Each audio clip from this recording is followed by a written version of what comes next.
ವಿಜೇಂದ್ರ ಅವರು ಎಲ್ಲರನ್ನೂ ವಿಶ್ವಾಸಕ್ಕೆ ತೆಗೆದುಕೊಳ್ಳುವಲ್ಲಿ ವಿಫಲರಾದ್ರ ಯಾವ ಥರ ಮಾತಾಡಿದಾರ ನಿಮ್ಮ ಜೊತೆಗೆ? ಈಗ ನೀವು ಹೇಳ್ತೀರಿ ಪ್ರತಾಪ್ ಸಿಂಹಗೆ ಟಿಕೆಟ್ ತಪ್ಪಿಸಿದ ವಿಜೇಂದ್ರನ ಅಂತ ನೀವು ಕೇಳ್ತೀರಿ. ನಾನು ಅಲ್ಲಪ್ಪ ಅಂತ ಪ್ರತಾಪ್ ಸಿಂಹ ಕನ್ವಿನ್ಸ್ ಮಾಡಬಹುದಾಗಿತ್ತು, ವಿಜೇಂದ್ರ ಮಾಡೋಕ್ಕಾಗಲಿಲ್ವಾ? ಸರಿ. ಈಗ ಸಿದ್ದೇಶ್ವರ್ಗೆ ಯಾಕೆ ಸಿಟ್ಟು ನಮಗೆ ಗೊತ್ತು.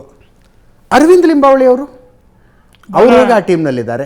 ಅವರೆಲ್ಲ ಬಿಡ್ರಿ, ರಮೇಶ್ ಜಾರಕಿಹೊಳಿ ಹೋಗಿ ಯಡಿಯೂರಪ್ಪನವ್ರನ್ನ ಮುಖ್ಯಮಂತ್ರಿ ಮಾಡೋದಕ್ಕೆ ಮಂತ್ರಿ ಸ್ಥಾನ, ಶಾಸಕ ಸ್ಥಾನ ಎಲ್ಲನೂ ಪಣಕ್ಕಿಟ್ಟು ಬಿ ಜೆ ಪಿಗೆ ಬಂದು ಯಡಿಯೂರಪ್ಪನವ್ರನ್ನ ಮುಖ್ಯಮಂತ್ರಿ ಮಾಡಿದವರು ಅವರು.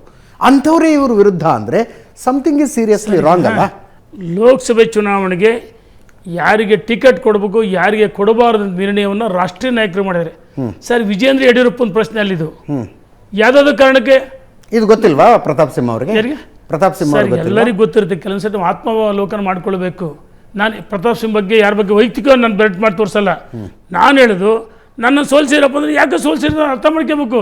ನಾನೇನೋ ತಪ್ಪು ಮಾಡಿರ್ಬೇಕು, ಜನ ಸೋಲ್ಸಿದ್ದಾರೆ, ಆ ತಪ್ಪು ಪರಿವರ್ತನೆ ಆಗ್ಬಾರ್ದು ನಡ್ಕೊಳ್ಬೇಕು ವಿನ. ನೋಡಿ, ಒಂದು ತಾವು ಮಾತಾಡಿಸಿ, ವಿಜೇಂದ್ರ ಅವರು ರಾಜ್ಯದ ಅಧ್ಯಕ್ಷ ಆದಮೇಲೆ ಕೆಲವ್ರನ್ನ ಕಡೆಗಣಿಸಿದ್ದಾರೆ, ಕೆಲವ್ರನ್ನ ವಿಶ್ವಾಸ ತೆಗೆದುಕೊಳ್ತಾ ಇಲ್ಲ. ನಾನು ಹೇಳೋದು ಅಲ್ಲ, ಅದೇ ಹೌದಾ ಅಂತ ಕೇಳಿದ್ರಿ. ನಾನು ಹೇಳೋದು, ವಿಜೇಂದ್ರ ಪರವಾಗಿಲ್ಲ, ಒಬ್ಬ ರಾಜ್ಯದ ಅಧ್ಯಕ್ಷರಾಗಿ ಎಲ್ಲ ಹಿರಿಯರ ಮನೆಗೆ ಹೋಗಿದ್ದಾರೆ. ಹಳೆ ಬೇರು ಹೊಸ ಚಿಗುರು ಸೇರಿದ್ರೆ ಮರ ಸೊಬಗು.